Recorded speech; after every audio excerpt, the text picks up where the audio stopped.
In 2008, three complete strangers were put together with the hopes of creating the greatest Sony podcast ever heard. Today, unable to stop podcasting, the show survives as connoisseurs of dick and fart jokes. If you need Sony news, are not deaf, and don't want to die of boredom, maybe you can listen to BigRedBarel Blu.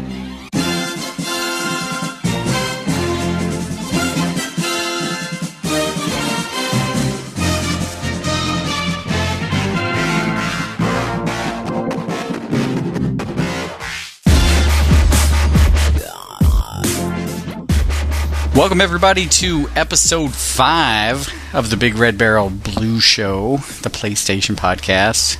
I feel so young. Yeah. What you wouldn't give to be 5 again, right? You tell me that, like, every week. Yeah, it's easier to pick up chicks. Imagine being 5 in the mind of a 30-year-old. I would call myself Frawlz. No, wait, you're 30. You're 30 with the mind of a 5-year-old, so that's not. I wouldn't want to be 5 and have the mind of a 30-year-old. That would be agony because you'd have all these feelings and you'd be a 5-year-old. Like, what are you gonna do? Look at my tiny penis. That's what you would say, Frawlz. Look at, I don't have to shave. I can't do anything with this. Like, if we woke up as 5-year-olds like tomorrow, we'd spend the whole time looking at the calendar, going, "Come on, motherfucker." I just realized that Dave now has audio of me saying, "Look at my tiny penis." So many possibilities. Look at my tiny penis. Enough with my Frawlz impersonations. Yeah, episode 5. We missed last week. We did. Because of, I don't even know what, but we missed it, so we're back. Don't blame it on me. Hey, Frawlz, I sent out the... What? Well, let's not lie. I've prepared the package to send out to the winner of our last contest, but something funny happened. I don't know if you can hear this, but let me see here. I've got something on my desk. I gotta open it. This will take a second.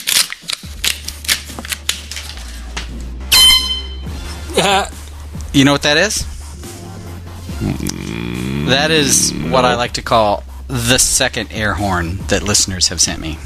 Yeah, that's f***ing awesome, dude. They bought you another one. So, Scott O'Bear will be getting his prize, along with, some stuff that's not the air horn. And if you get out of line, I've got a replacement with your name on it. Wait, there's out of line? Yes, it's now a punishment for you. Okay, I didn't know we could be out of line with this podcast, but just you. I guess I'm going to run with it. Anyway, I thought it was funny. We've had numerous comments about people saying, "Dude, get something else besides the air horn. That's enough already." But you know what? Yeah, no doubt. Yeah, I totally agree. It's old news at this point. It's not even funny. But nobody bought anything else, but somebody did buy another air horn. So I would be a jerk if I didn't use it, right? That's the way I see it. You totally would be. You have to use it. The fans bought it for you. Yep. So, okay, that's the thing that happened. There's no thing. Just move on with the podcast. All right. There's nothing I can do. I can't stop you. It's not like I can go to Oregon and get you and be like, stop using the air horn. I know. That would require you to do something. Oh, snap. Oh, double snap. Move on. Yes. So, the agenda, which PacMan made, it's pretty awesome looking. I'm looking forward to going through it. It looks exactly like something you would have made. Yeah, because you probably just looked at it for the first time right before we recorded. So it's a bunch of text. You probably used half the topics that you sent in. He did not. See, here's the thing. PacMan makes an agenda, and then Rothbart just sends him all the topics. That's it. That's not at all what happened. He sent me an entire agenda. He sent it to you, too. You saw what was on there. It was a full page. There were just 3 additional topics that were not available at the time that he did his agenda that I wanted to cover, and we may not even cover those 3. I sent them to you guys, and the hope that maybe you would read them. I bet half of you did. Well, I know I did. I don't know which half of Frawlz did. So anyway, half a man. PacMan, how's it going? It's going good. We'll get into the Mass Effect later. I got that, obviously, and I've been playing that, but I got that for the wrong system because that's where my saves were. But the big thing, PlayStation-wise, was Journey. Journey? And I gotta say, I was a little hesitant to drop, was it $14.99 for Journey? Steve Perry. But it really is. I don't know. It's one of those games where you kind of have to own it if you own a PlayStation 3. It's like it's one of those things that you're not going to find anywhere else. And the weirdest thing I noticed about it is, if you're a gamer, it's more art than game. But if you're not a gamer and you walk by someone playing Journey, they're mesmerized. It's like a cat watching like something crawl on the opposite side of a window or something. I mean, they can't look away. They can't stop themselves. I mean, if they put it on if they put someone playing it on like a billboard outside of a building, people would crash their cars because it's hypnotizing. And it's kind of cool that there is no real wrong way to play. You just wander around and slowly get better at gliding higher and seeing new vistas. But I mean, the whole thing is really just. Is this game about smoking pot? Doesn't hurt. Just asking. Are you retarded?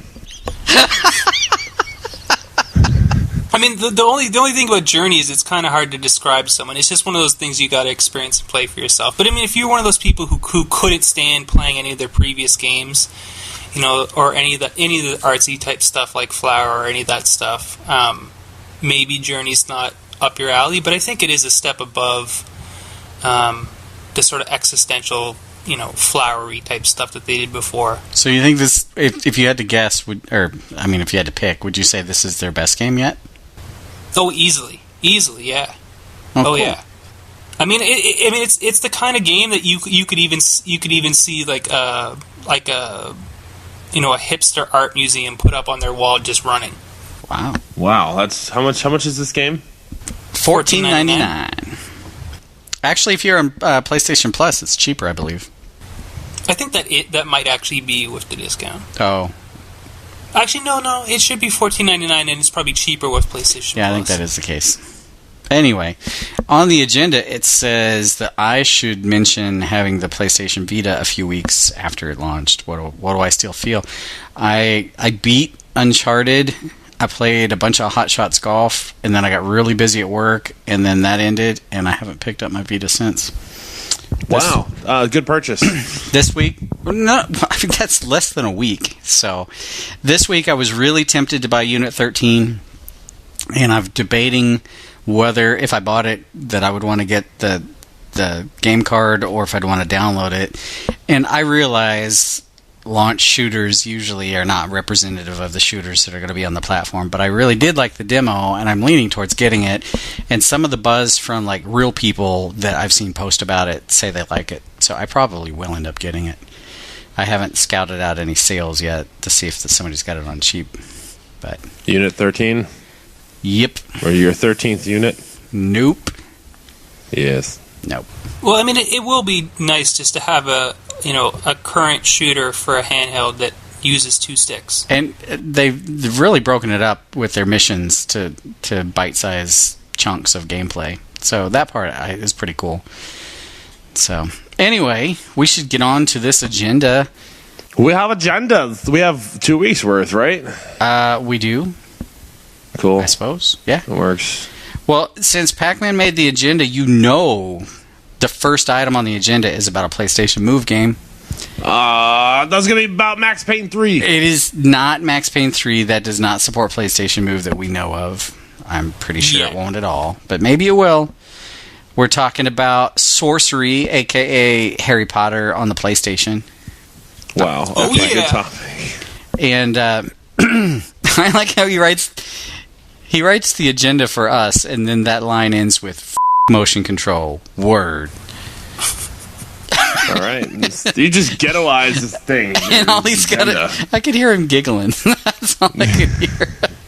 It's just funny because that's just the first topic on the agenda. It's not even the first time I swear in the agenda either. All right. I don't know. I haven't used PlayStation Move in a long time. If the game came out and it got, I'm just going to say, it was a good purchase. If it scored, shut up! You don't purchase anything. You get the same amount of use out of nothing. I know you're going to stop playing with them in about a week. I'm not like... No. I've played Move a lot. I love Sports Champions, and if they do not have those guys working on Sports Champions 2, they're retarded. But, God, I think every one of your rumors... You're dying to put Sports Champion 2 in every rumor section, are you? Hey, give me a whiff of that rumor and it's going in. But if this game looks remotely decent, like high 70s or higher, I'll be getting it. But I mean, it's a motion control game, which means high 70s is basically as good as we can hope for. Well, you could be surprised. It could be better. I could be surprised, but I mean, we've had how long since both of the big motion control things come out, and neither one of them has a bona fide AAA hit. Right, but here's what I will just toss out there, and you can look at it how you will. All the other games that we've played came out for Move about a year before this one's going to hit.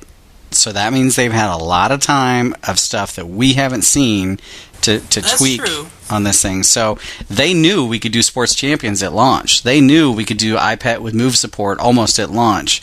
They knew all those other Waggle games at launch. This one they've been working on for an extra year and a half.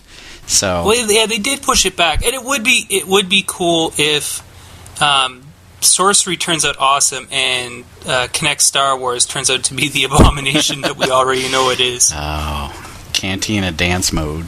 Ugh. Yeah, with singing YMCA.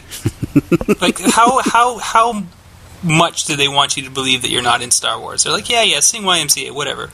Okay, Counter-Strike, Global Offense. I think they came up with Global Offense just so they could have the acronym GO. Counter-Strike it's Global Go. Offensive, isn't it? Oh, offensive. Sorry. It was not offensive enough. It loses cross-play, which is a big fat... they say cross-play, but basically Microsoft was never in the running. They're talking about the patching on consoles takes too long and is possibly too expensive, if you remember the topic we talked about a while ago, that they want the freedom to just issue patches willy-nilly without going through some certification process and paying somebody every time. So they're like, Mac and PC are going to be able to maybe play against each other, I don't know. But the console's kind of its own little entity because we're not going to be patching it like crazy at $40,000 a pop. Yeah, see, I mean that's the problem because if they aggressively patch the PC, the patches will be so far ahead of the consoles. And what do the fanboys do? They'll be like, "Oh, if you can patch the PC, where's the patch for us?" Yeah, and $40,000 a pop, $40,000 a patch. Holy shit! I'd spring for a couple of those. I'll start up a Kickstarter fund for patches. Yeah, for patches. Patches. For patches. Yep. So I don't know. What's this guy's name? Chet Fawcett from Valve. He said in order to do that, they would need to separate the platforms so one doesn't hamstring the other. I can kind of see that. I mean, for me, I'm on one platform only at a time, so it's not like a huge, amazing deal that I can't play against somebody on another platform. To some people, it will matter, but I think the other thing is that they know that the fan base for Counter-Strike on PC is probably still going to be their lead. Just because, I mean, Counter-Strike is one of those games like StarCraft where people have been playing a game called Counter-Strike for a decade. And, they have some ground to stand on because they did cross-play with Portal 2. I mean, they actually went through all the motions, and they probably learned, holy crap, this is a huge pain in the ass, or an expensive pain in the ass. I don't know. Anyway, moving on. XCOM Enemy Unknown. I guess it's the XCOM game that fans really want. Because I know nothing at all about it. But once again, PacMan has worked profanity in here. Let's see, it says, F*** that FPS XCOM game. Let's see, and he says they're probably going to can or scrap the delayed XCOM shooter entirely. Is that your call, PacMan, if you had to guess right now? I would, yeah. Just because, they pushed it back once, and now it's pushed back, and there is no, I think they're still saying 2012, but there's no firm release date, and I kind of expect them to push it back again, because it just almost universally, people's reaction ranged from meh to what the f*** is this, and what does it have to do with XCOM? Whereas the minute they announced that they were going to do the other development house was going to do an XCOM game that was a semi top down strategy game.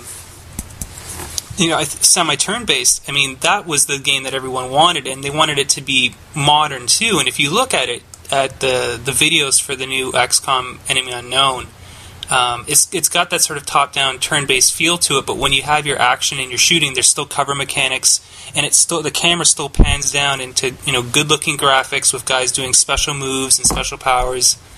And the response from that has been overwhelmingly positive. So it's got to tell them, which one. But again, you can't always go by what the vocal fan base goes. But I just don't see them keeping the FPS game. There was just nothing about it that looked cool. It looked like LA Noire with aliens.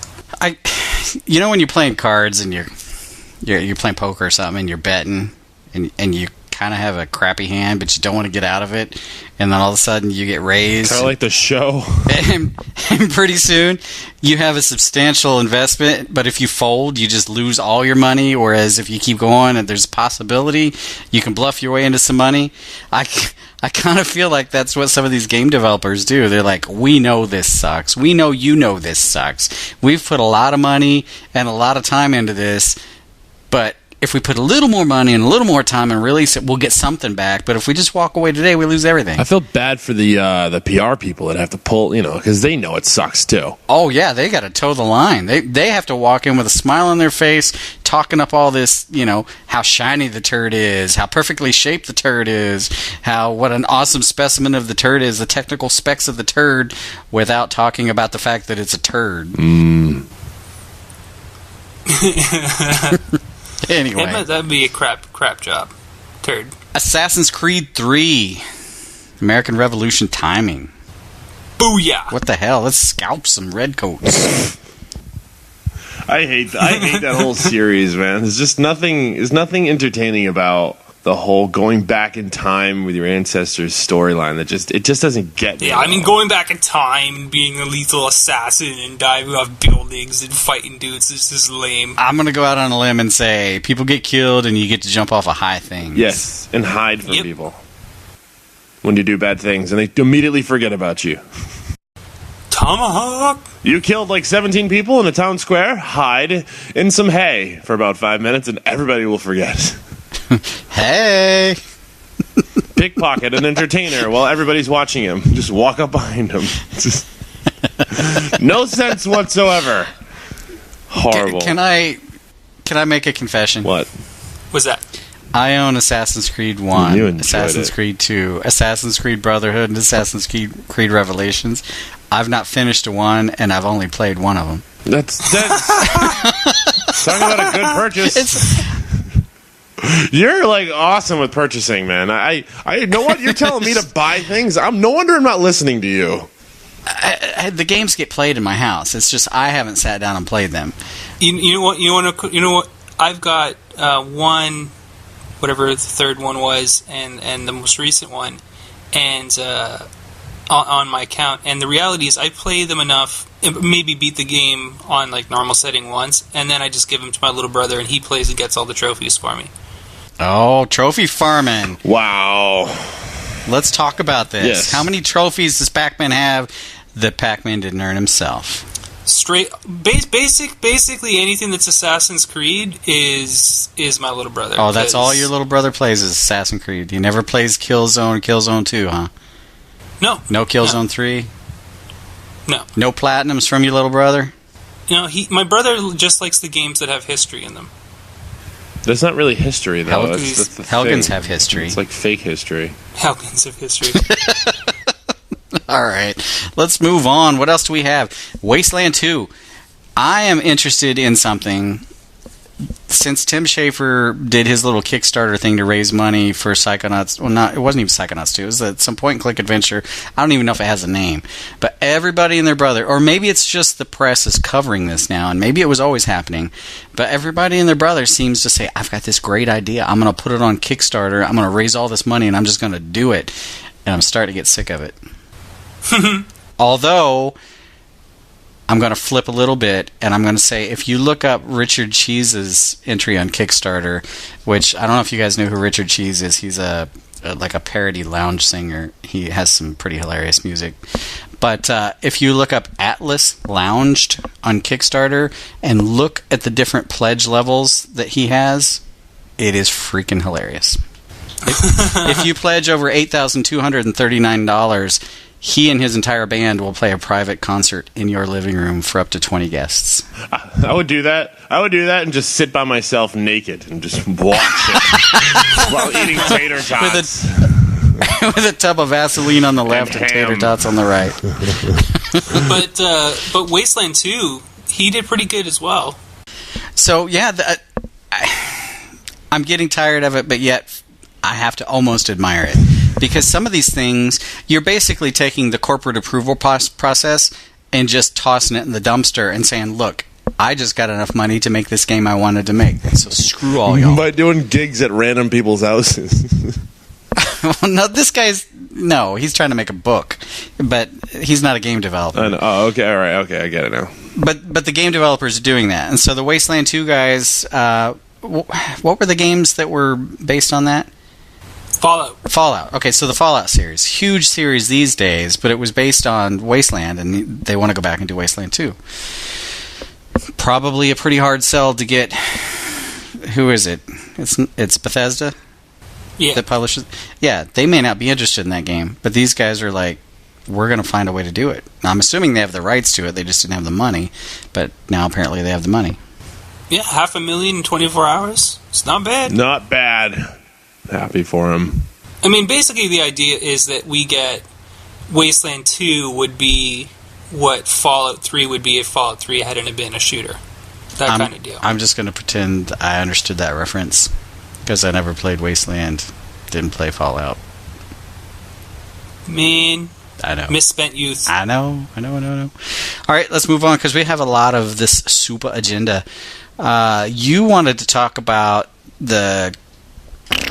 I can't remember, the Quantic Dream, is that the name of their company? Oh God, I think this so, whole like really still bad. Like they didn't improve their voice acting at all. Oh my God, you did not just preemptively go right to the voice acting. It's the only reason why I hated Heavy Rain. It is not the only reason you hated Heavy Rain. I didn't hate Heavy Rain, but the accents were just like, I mean, they're still trying to do American accents with like Austrian. Okay, I get that the accents were bad, but the voice acting in this was good. So they did another tech demo. This was more than a normal tech demo. This was like, it reminded me almost of a Pixar short film. It was all computer generated. It ran apparently in real time on a PS3, which I'm pretty sure that, you guys would probably agree with me that we've not seen actual games run that look that awesome. I mean, it was crisp. It looked good. And I don't know, it was maybe 6, 7, 8, 10 minutes, something like that. And I mean, it pulled at your heartstrings.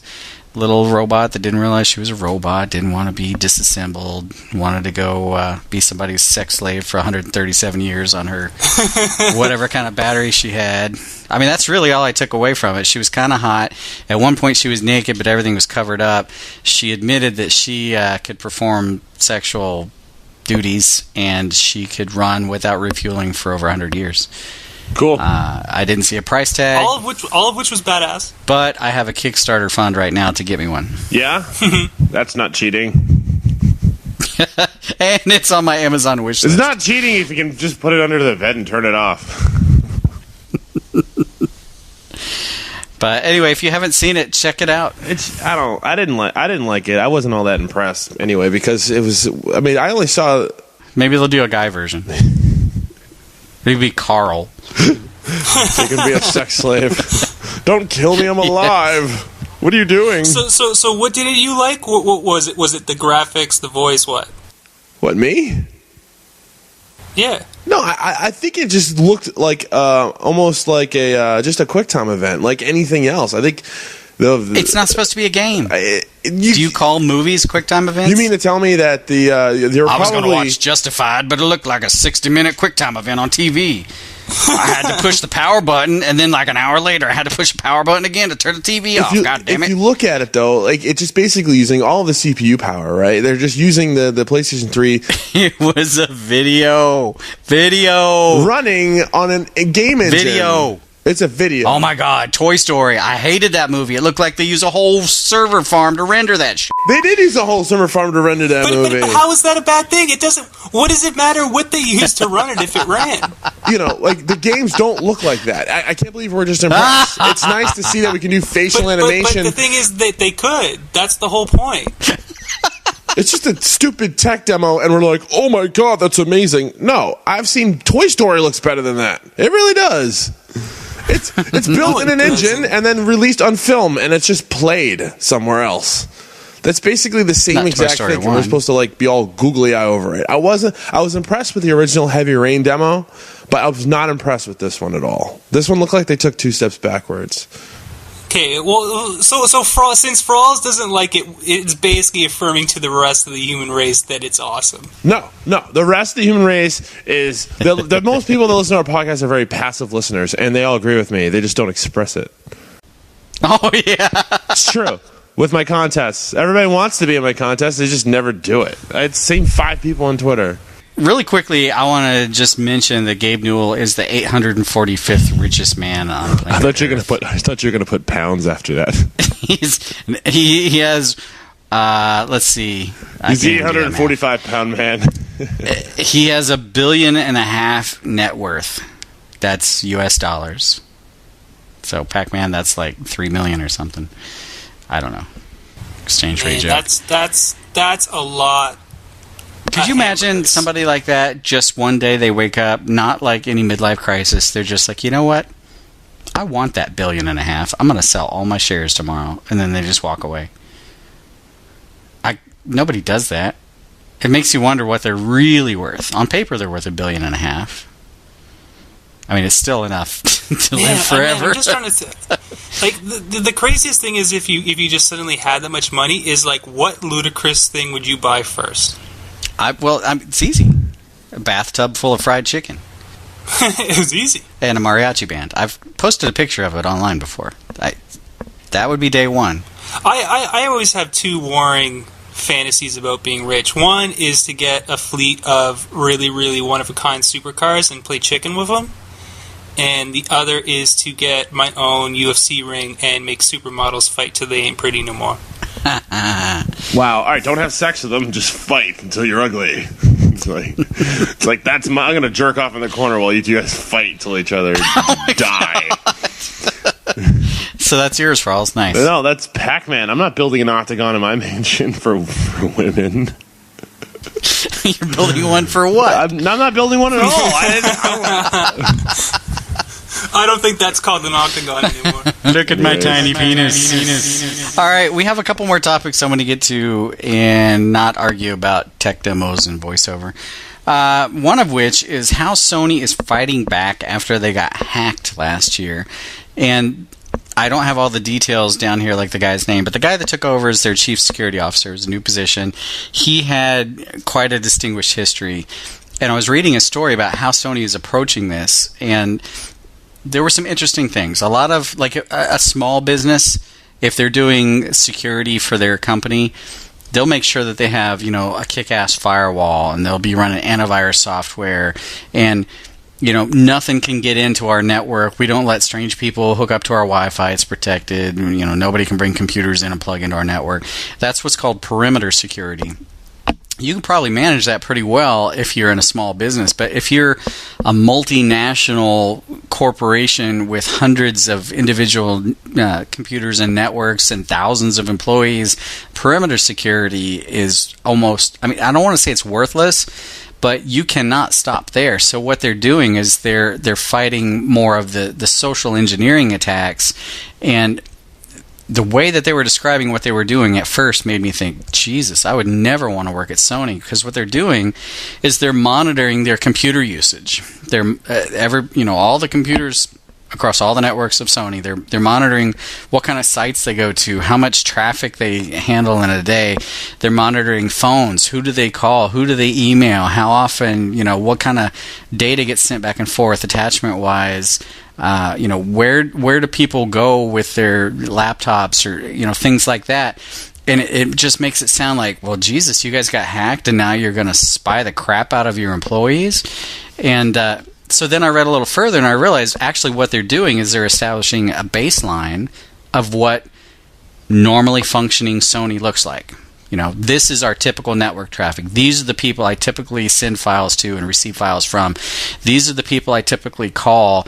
This is the place I typically am. And then, you know, when my 25 megabytes a day computer suddenly spits out 3 gigabytes overnight on a Tuesday, they can just hone in on that like, whoop, whoop, whoop, this is not right. This is something we need to go investigate because we have a baseline of normal activity and this is way off the charts. And when you start looking at it like that, that's a really interesting way of approaching this because they still have their perimeter security, but they have a profile basically for their entire company, and I'm sure they'll constantly be refining it, but it enables them to more quickly react. So if somebody starts hacking another database, you know, maybe they'll limit it to 3,000 records instead of 3 million records or 3 billion records.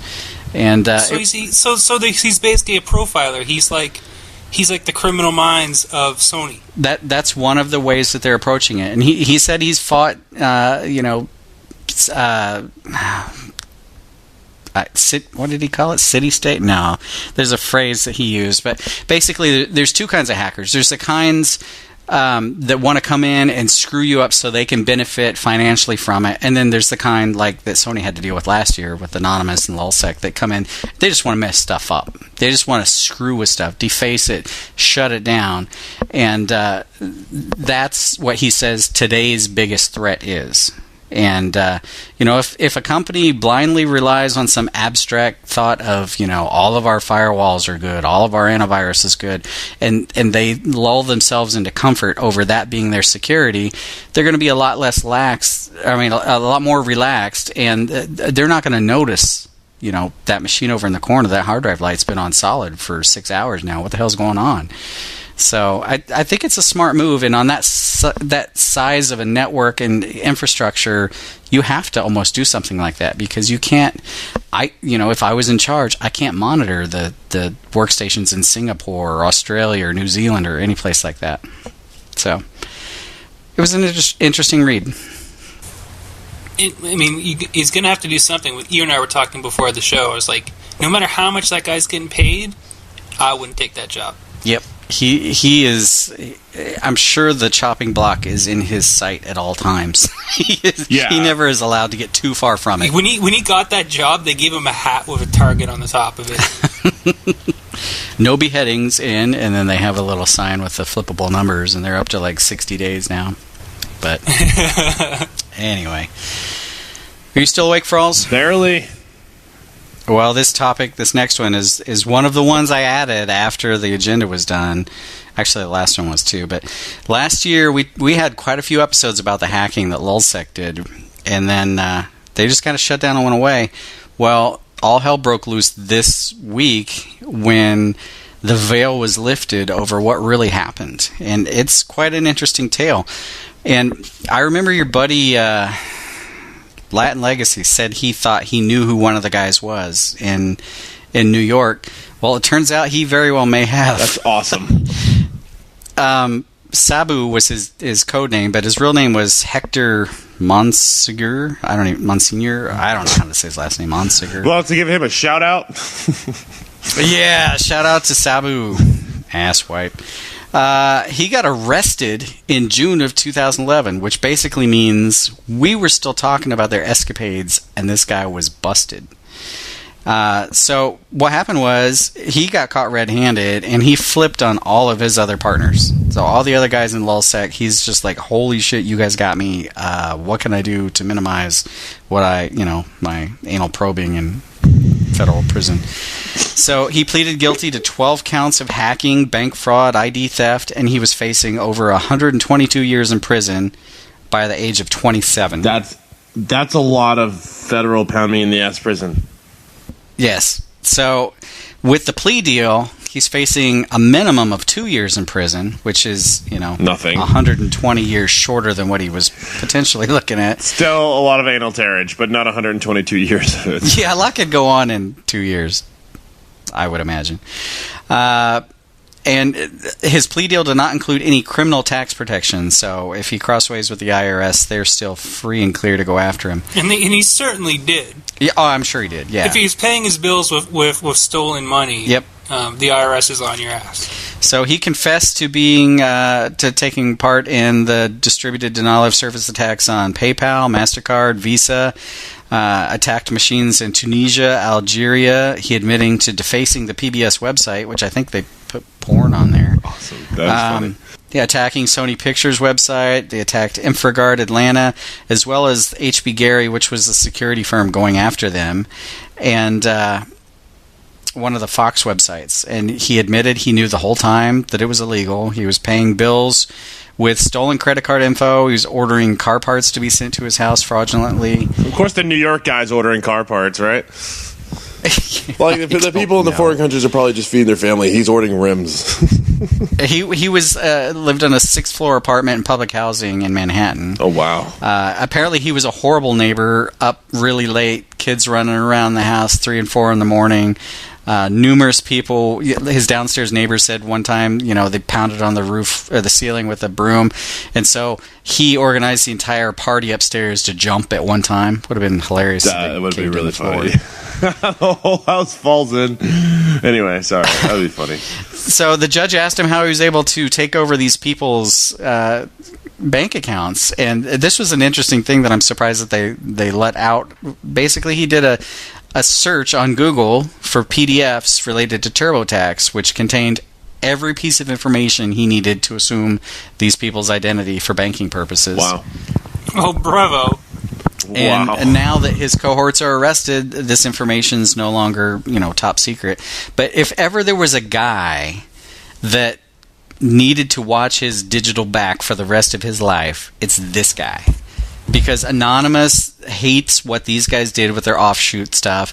His cohorts in all this are going to prison because of him, so they're going to hate him. They're going to go serve their time and be done, get out, whenever. But this guy is going to have screwed up computer records for the rest of his life. Not only that, but I mean, he is still a young dude who snitched on a whole bunch of people. Like, forget just digitally. Like, in real life, he's going to have to watch his back. Yeah, they're doing real prison time because of him. So, I mean, yeah. Like, people may decide to not, use a keyboard and actually just run up and snuff him. He is going to have to start a new email account every day. That's how bad it's going to get. He will not be able to own a credit card. He will not be able to own a checking account. He's going to have to go into old-fashioned, probably not even get to use electricity. He's going to have to go off the grid for a while. Amish country. But the thing is, though, a lot of these, they're all kids. They're all teenagers. I mean, this guy's 27, yeah, but I mean, there are a lot of them are kids that they're ratted out. They're all kids, except for this guy we're talking about who's totally not. This guy's not, but a lot of them are, and some of them might be juveniles and get out a lot faster. So I wonder if, in the grand scheme of things, I know they traded this one guy, for the other 4 or whatever from LulzSec, but I wonder who was actually the head. Was it this guy, or was this just the guy that got caught that had enough to bring the other guys down? I don't know. I mean, it's the head guy's rarely the guy who flips. They usually get someone stupid who didn't cover their tracks, who knew enough to take down the big guys. Well, Rothbart, if you were doing this, and you were facing 122 years in prison, would you rat people out? If it came down to it, I probably would. Yeah. Honestly, I mean, I'm not built to be a criminal, but if I was faced with, I'm 27 and I could spend the rest of my life in prison, or I could get these other guys that knew just as well as I did that what they were doing was illegal, busted, and I could do 6 years or whatever and get out and potentially lead a quiet life somewhere hiding from all of them, I probably... The guy has 2 kids, for one. So, I mean... Man, I just wouldn't have gotten caught. It's hard. I wouldn't have done it, and then hopefully if I would have done it, I would have been smart enough not to get caught. Also, this is interesting. This wasn't in what I read, but there were several reported or rumored leaks of, they called it doxing, of people releasing all the information of who LulzSec are a couple of those were accurate. Not all of them, but a couple people actually did divulge the real information of LulzSec members long before they got caught, or at least before all of them got caught. I thought that was interesting. In hindsight, you can see somebody really did hack LulzSec and release their info. Nice. But anyway, we got to get on to something that you've entitled, I don't know, what is this, Mass Effect 3? Ooh, yeah. Did that come out already? Since I don't play this franchise, PacMan, why don't you Dave beat it already. Cover whichever topics that you want to do. Okay, well, I'll blaze through this because we are running out of time. Basically, if you don't know, a lot of people are upset about how Mass Effect 3 ended. We won't spoil it on the show, but with some of these crazy morons, like, it's the only way I can say it, because if no matter what you do, there's no way that BioWare is going to give you a new ending. They're not going to go out and make and recast voice actors and all this other stuff to build a new ending for the game. They're just not. But a whole bunch of people seem to think that if they put a petition together and ask BioWare to make a new ending for the game, it'll somehow happen, even though there's zero chance that will happen. And in a way to give credibility to it, they've raised money for Child's Play, the Child's Play charity. And they've raised something crazy like $33,000 since Tuesday. Which may not be millions, but it is quite a bit of money. And there's like 20,000 signatures on their petition, which is basically just, what does it say? Donation Drive is a community-driven effort to bring positive attention to our petition for an alternate ending to the fantastic Mass Effect series. They're not going to give you a new ending. It's not going to happen. Doesn't matter how much charity money you raise. It's not going to happen. And then the Mass Effect 3 director, when asked what he thought about, or the reaction to the ending of the game, his rationale for the way the game ended was, I didn't want the game to be forgettable. Which I guess mission accomplished, because this game isn't forgettable. The ending of this game won't be forgettable the way the ending of The Sopranos wasn't forgettable. Because I can't think of anyone who thought the ending of Sopranos was good. But it sure stands out. And then there's the last big thing is the Mass Effect 3 Day 1 DLC being on the disc. If you're one of those people who thinks that's a big deal and that's what really happened, I don't know. You need to go back to school. The only data that's on the disc is basic anchoring data. It's been done before by lots of games. It'll be done again by lots of games. It's still a 600 megabyte download. So if you're bitching that you think you're paying for DLC that's already on the disc, or that DLC was made at the expense of the game, that does happen sometimes. It didn't happen this time. I mean, there's legitimate reasons to gripe about Mass Effect 3, but the DLC from Ashes is not one of those reasons. And personally, I love Mass Effect, the series. I love Mass Effect 3, except for the last 10 minutes. Anyway, let's get to these shout-outs. I'd like to give a shout-out to David Jaffe. No, not David Jaffe. David Jaffe. I have not read these, so let's see. I'll give a shout-out to Nordy, with a G in, from Twitter. A Mental Fracture from Twitter, and Cyber Colossus from Twitter.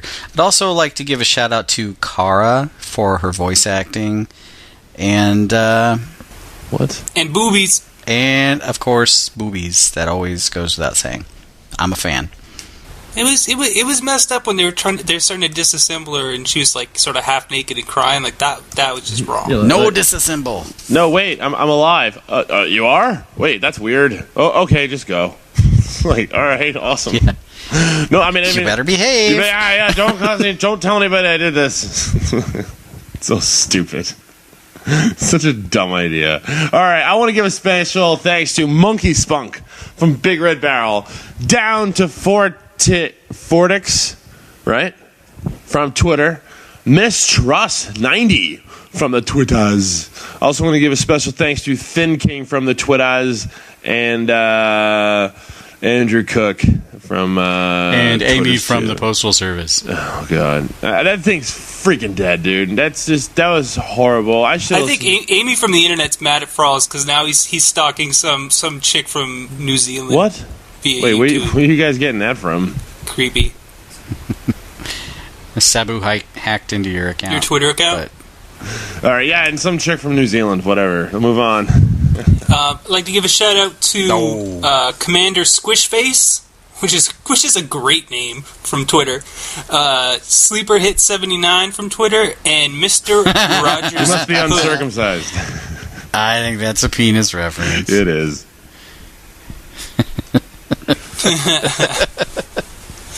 I'm sorry. I just looked at this picture and it says, if you're late for special ed class, is it okay for your teacher to call you tardy?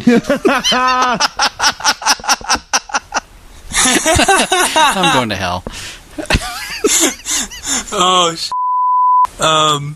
so for the gamer nights this weekend, last weekend, I'm going to feel so terrible because I can't remember his name, but last weekend we had a community member throw together Gran Turismo 5 gamer night. So if you're interested in putting together a big gamer night and you want to get some of the community involved, just let me know or let another staff member know, and we can add it to the dynamic calendar on the front page, and we can put all the information, links, all that stuff there. I realized some people didn't realize, but you can click on the calendar on Big Red Barrel's front page. You can actually click on those calendar dates, and it'll bring up more information, links, and whatnot. Word! I know a couple people are like, I didn't know you could click on the calendar, and you totally can. And the one thing about the calendar is it's still displaying the first time in GMT. So if you click on it, it'll usually then show you a different time zone. So if it was a gamer night posted by myself, I would then explain the Eastern time zone Thank God. in the actual post. This weekend, it's going to be Starhawk, because the Starhawk patch came out. And now we have 32 players, tanks, and jet bikes. So this Saturday, 7 p.m. Eastern onwards, Starhawk, jet bikes, get some. So, word. We have an updated podcast app in the works. So for you guys that want it, that don't have it, hang in there. I've seen progress being made on it. But for those of you that do have it, make sure you check out the podcast app, because we're about to record some bonus content that you can only hear there. Boner content. Or probably Frawlz will reenact the entire thing if you call him. I will. It's going to be really messed up if someone finally gets the app and goes back and starts listening to the bonus content they missed. Yeah. That'd be cool. Why not? Because you didn't really miss it, trust us. It's funny, like a full week after it was announced that Scott O'Bear won the contest, somebody tweeted the code word to me, like, I'm gonna win! And it was done. It was, sorry, you're a week too late. Yes. So, anyway, we will see you guys next week. And Stay frosty, everybody. Episode 6 is next week. Put a little Catch you on frost in your mouth. Yeah? Because that's all there is. All right, let's get out of here.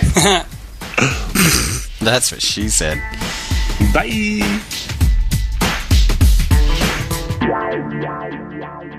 You and your ears are quite welcome for the podcasting goodness that you just heard.